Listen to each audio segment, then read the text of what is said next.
all set na ang Philippine Navy para sisirin ang Taal Lake kung saan itinapon umano ang mga nawawalang sabungero. Go signal na lang daw mula sa DOJ ang hinihintay nila. Ang detalye sa agenda report ni Francis Folve.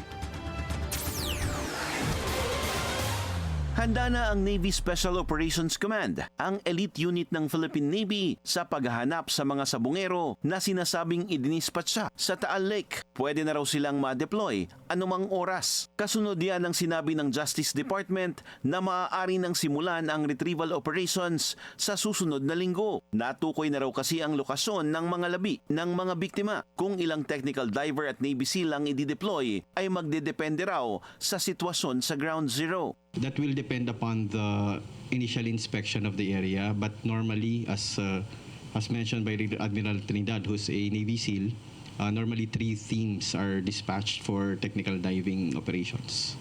Bilang miyembro ng Navy SEAL, sanay daw si Rear Admiral Roy Vincent Trinidad sa ganitong klase ng mga operasyon. Pero malaking hamon para sa technical divers ang lalim ng Taal Lake na aabot sa 170 meters. Bukod dyan, may posibilidad din na pumutok ang aktibong Taal Volcano. There are numerous ways how to recover or how to look for targets underwater. Before sending the diver, we could send underwater drones to check on the safety. How deep the water is it murky, ano ma-encounter na sa ilalim. The moment we find that what we have to recover, whether it's an object or a cadaver, we could attach the connecting points to them and lift them up without sending any diver. The last option is to send out the technical divers. Normally on occasions like this, we send out 3 technical teams that will rotate.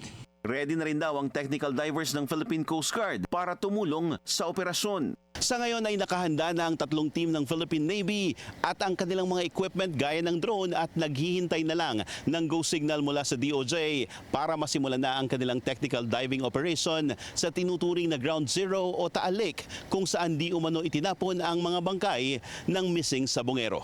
Para sa agenda, Francis Polbe, Bellionario News Channel.